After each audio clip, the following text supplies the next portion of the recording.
Orang-orang yang nazir, orang-orang yang dikhususkan oleh Tuhan, memang sejak semula hidupnya berbeda dengan orang kebanyakan. Tetapi mereka ini hidup untuk keselamatan. Maka kalau kita percaya pada seseorang, percaya bahwa orang itu baik, orang itu hebat, ingatlah bahwa di balik kehebatan orang itu ada Tuhan.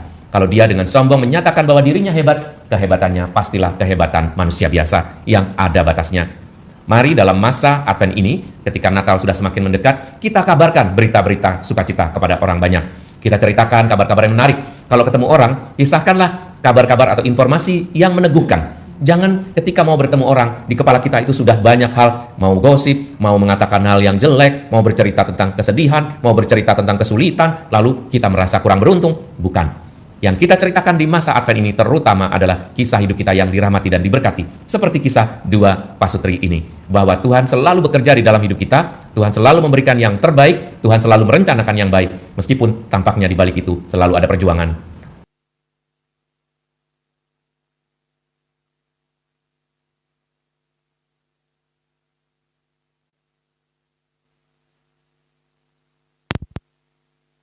Ada lagi dalam wilayah kita, sebab Dialah penyelamat kita.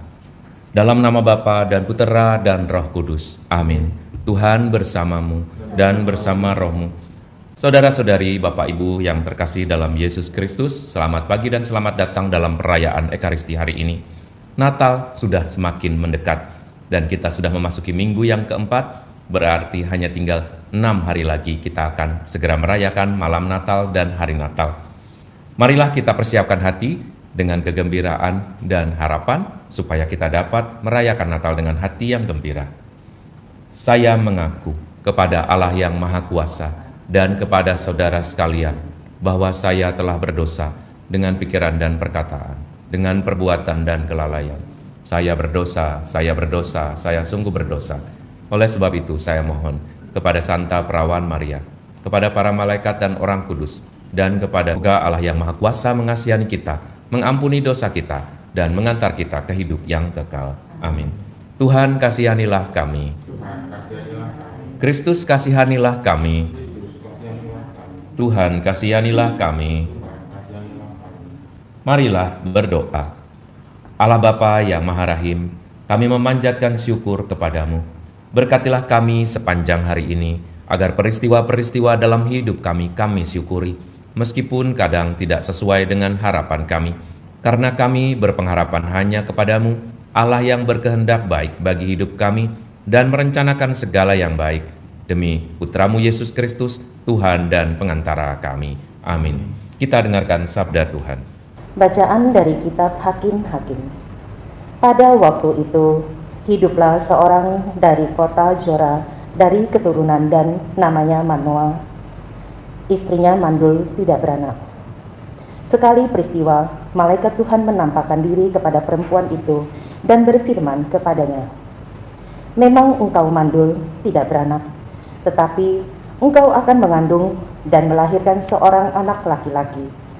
Oleh sebab itu, peliharalah dirimu, jangan minum anggur atau minuman yang memabukkan, dan jangan makan sesuatu yang haram. Sebab engkau akan mengandung dan melahirkan seorang anak laki-laki. Kepalanya takkan kena pisau cukur, sebab sejak dari kandungan ibunya, anak itu akan menjadi Nasir Allah, dan lewat dia akan mulailah penyelamatan orang Israel dari tangan orang Filistin." Kemudian perempuan itu datang kepada suaminya dan berkata, "Telah datang kepadaku seorang nabi abdi Allah, yang rupanya seperti rupa malaikat, amat menakutkan. Tidak kutanyakan dari mana datangnya, dan tidak juga diberitahukan namanya kepadaku. Tetapi ia berkata kepadaku, engkau akan mengandung dan melahirkan seorang anak laki-laki. Oleh sebab itu, janganlah minum anggur atau minuman yang memabukkan, dan janganlah makan sesuatu yang haram, sebab sejak dari kandungan ibunya sampai pada hari matinya, anak ini akan menjadi seorang Nazir Allah." Lalu perempuan itu melahirkan seorang anak laki-laki dan diberinya nama Simson. Anak itu menjadi besar dan Tuhan memberkati dia. Mulailah hatinya digerakkan oleh Roh Tuhan, Demikianlah sabda Tuhan. Syukur kepada Allah. Mazmur tanggapan dengan refren. Mulutku penuh dengan puji-pujian untuk mengidung kemuliaan-Mu. Mulutku penuh dengan puji-pujian untuk menghidupkan kemuliaan-Mu. Jadilah bagiku gunung batu tempat berteduh, kubu pertahanan untuk menyelamatkan diri. Sebab Engkaulah bukit batu dan pertahananku. Ya Allahku, luputkanlah aku dari tangan orang fasik. Mulutku penuh dengan puji-pujian untuk menghidupkan kemuliaan-Mu. Sebab Engkaulah harapanku ya Tuhan. Engkaulah kepercayaanku sejak masa muda ya Allah. Kepadamulah aku bertopang mulai dari kandungan. Engkaulah yang telah mengeluarkan aku dari perut ibuku. Mulutku penuh dengan puji-pujian untuk menghidupkan kemuliaan-Mu. Aku datang dengan keperkasaan Tuhan Allah, hendak memasukkan hanya keadilan-Mu saja, ya Allah. Engkau telah mengajar aku sejak kecilku, dan sampai sekarang aku memberitakan perbuatan-Mu yang ajaib. Mulutku penuh dengan puji-pujian untuk menghidupkan kemuliaan-Mu. Alleluia, Alleluia, Alleluia, Alleluia,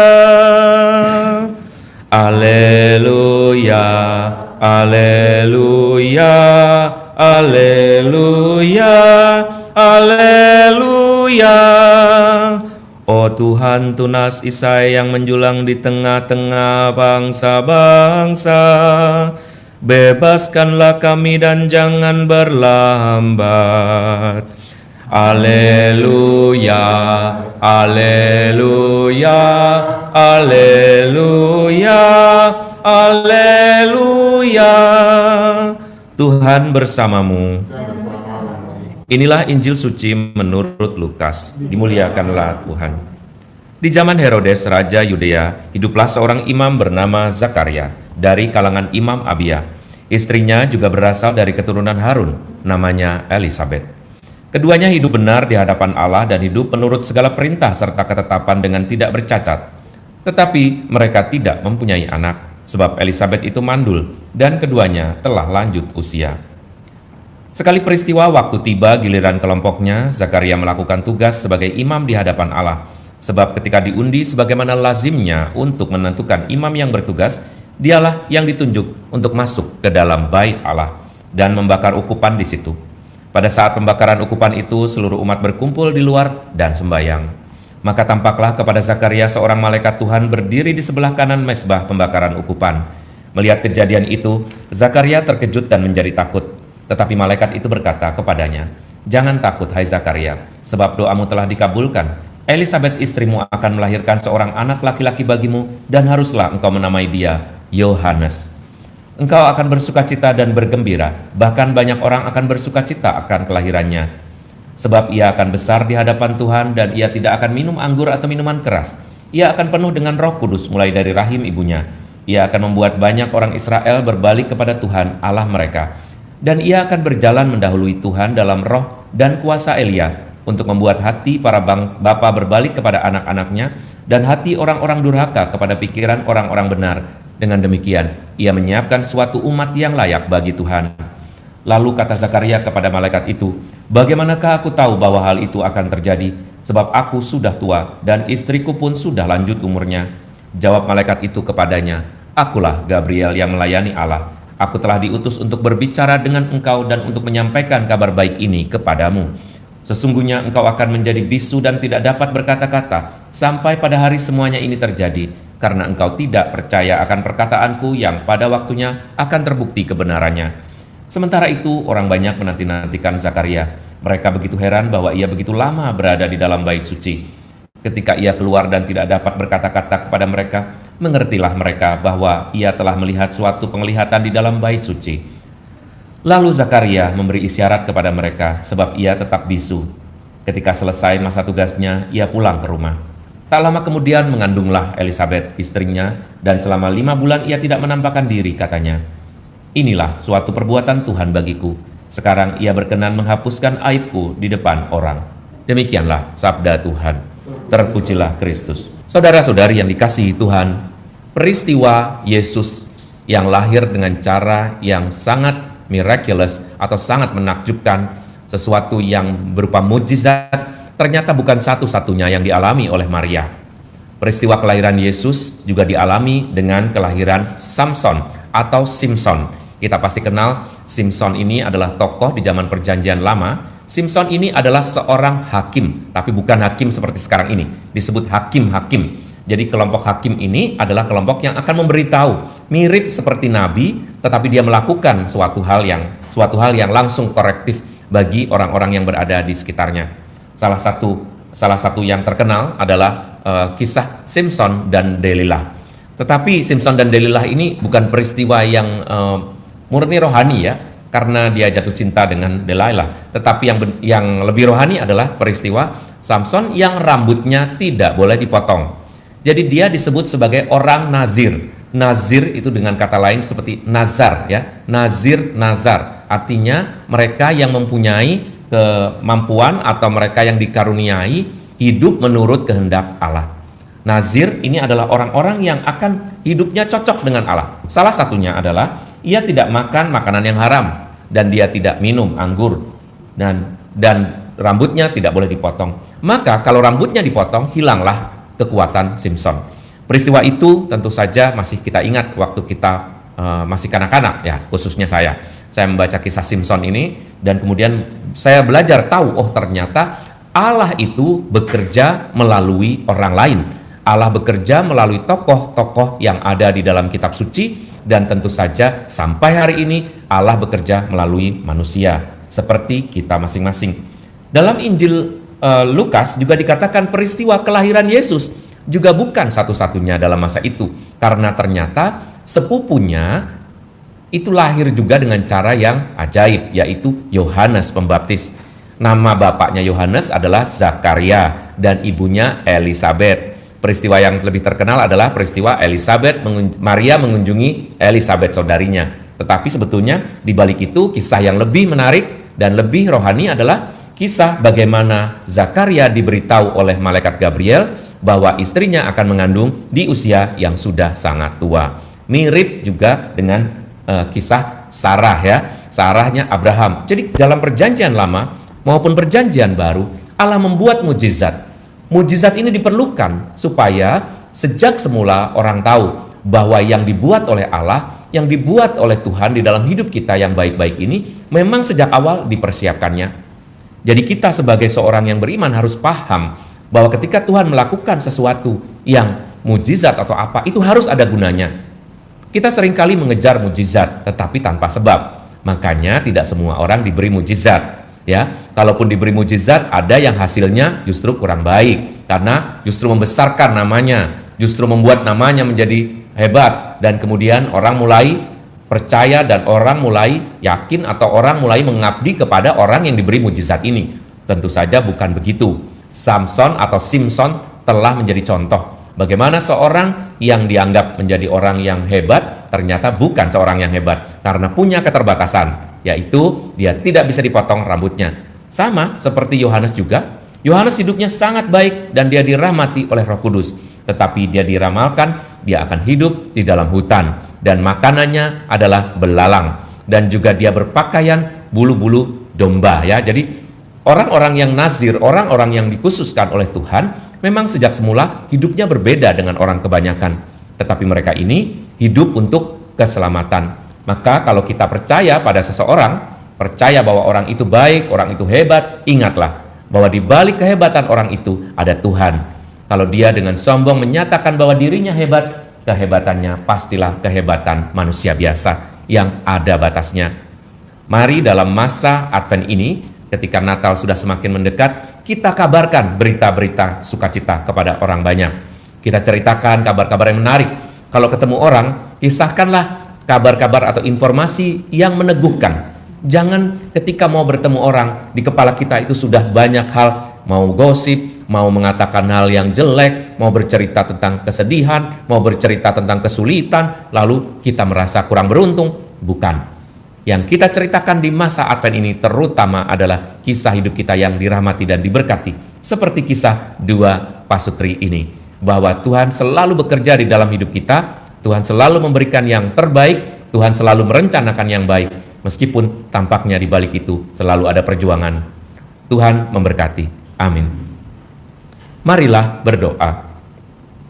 Allah Bapa yang Maha Baik, kami percaya bahwa nasib kami, hidup kami, kisah hidup kami adalah kisah yang baik. Berkatilah kami supaya setiap hari kami mengisahkan cerita-cerita yang baik. Kami mengisahkan kabar baik, supaya nama-Mu semakin dimuliakan. Sebab tidak ada sesuatu pun yang perlu di dunia ini selain Engkau sendiri. Marilah kita mohon, kabulkanlah doa kami ya Tuhan. Tuhan, kami juga berdoa bagi mereka yang pada masa menjelang Natal ini masih menderita sakit. Berkati mereka yang menderita sakit. Semoga mereka Engkau rahmati dengan damai dan sukacita. Semoga mereka Engkau rahmati dengan kesembuhan. Marilah kita mohon, kabulkanlah doa kami ya Tuhan.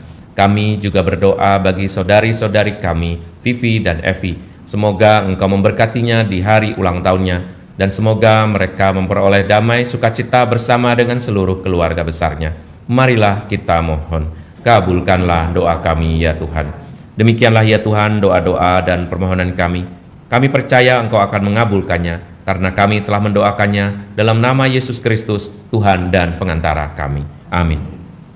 Kita siapkan persembahan kita.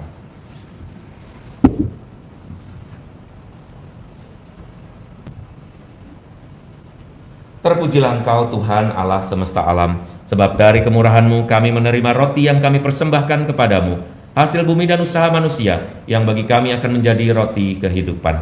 Terpujilah Allah selama-lamanya.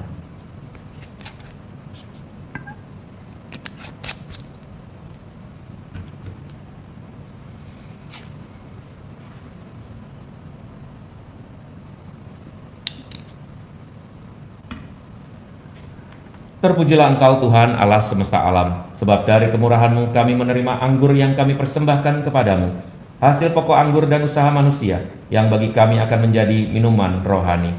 Terpujilah Allah selama-lamanya.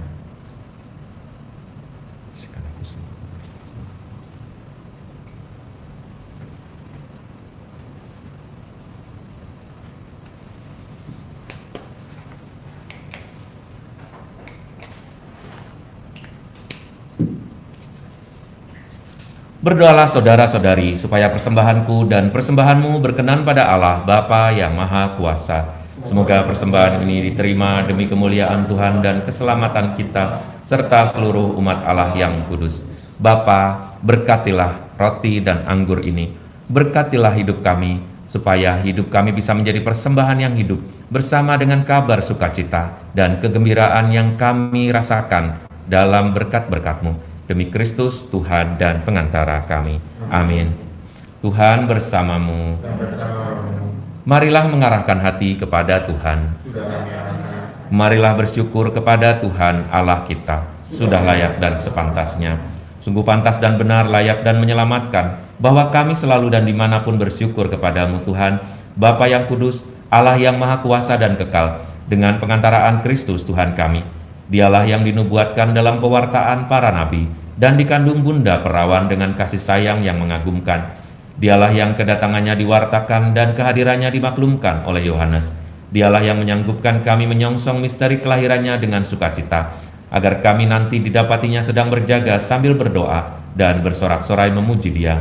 Sebab itu bersama para malaikat dan malaikat agung, bersama singgasana dan kekuasaan, serta bersama seluruh laskar surgawi, kami melakukan madah kemuliaan bagimu dengan tak henti-hentinya berseru, Kudus, kudus, kuduslah Tuhan, Allah segala kuasa, surga dan bumi penuh kemuliaan-Mu. Terpujilah Engkau di surga, diberkatilah yang datang dalam nama Tuhan, terpujilah Engkau di surga. Sungguh kuduslah Engkau Tuhan, sumber segala kekudusan. Maka kami mohon, kuduskanlah persembahan ini dengan pencurahan Roh-Mu, agar bagi kami menjadi tubuh dan darah Tuhan kami, Yesus Kristus. Ketika Dia diserahkan untuk menanggung sengsara dengan rela, Dia mengambil roti, dan sambil mengucap syukur, Dia memecah-mecahkan lalu memberikannya kepada murid-murid-Nya seraya berkata, Terimalah dan makanlah kamu semua. Inilah tubuhku yang diserahkan bagimu.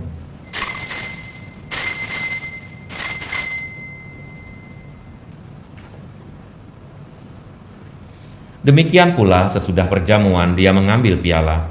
Sekali lagi dia mengucap syukur kepadamu, memberikannya kepada murid-muridnya seraya berkata, "Terimalah dan minumlah kamu semua. Inilah piala darahku, darah perjanjian baru dan kekal, yang ditumpahkan bagimu dan bagi semua orang demi pengampunan dosa. Lakukanlah ini sebagai kenangan akan daku."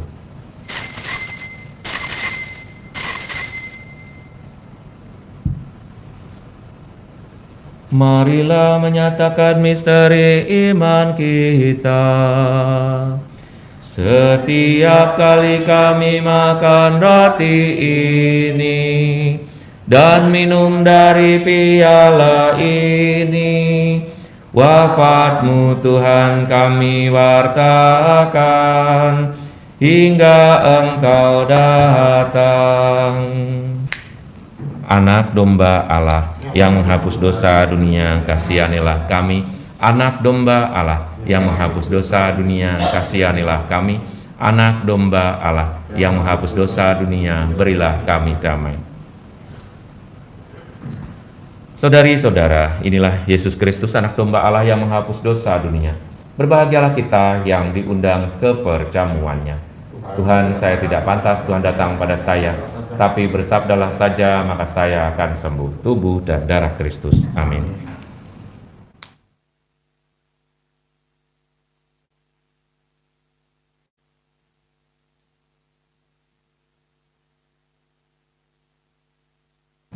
Laksana fajar cemerlang, ia akan mengunjungi kita dan menuntun langkah kita di jalan damai. Marilah berdoa. Allah Bapa kami, terima kasih atas penyelenggaraan hidup selama ini. Kami percaya banyak mujizat telah kami terima, banyak sukacita. Semoga kami tetap dengan tulus dan jujur memberitakan kabar baik kepada banyak orang, supaya lebih banyak orang yang berjumpa dengan kami, berjumpa dengan-Mu sendiri melalui kisah hidup kami. Semuanya ini kami syukuri hanya di dalam nama Yesus Kristus, Tuhan dan pengantara kami. Amin. Tuhan bersamamu. Allah yang Maha Baik memberikan berkat kepada kita, hidup, pekerjaan, keluarga, dan juga putra-putri kita dalam nama Bapa dan Putera dan Roh Kudus. Amin. Dengan demikian perayaan Ekaristi kita sudah selesai. Syukur kepada Allah. Marilah pergi, kita diutus. Amin.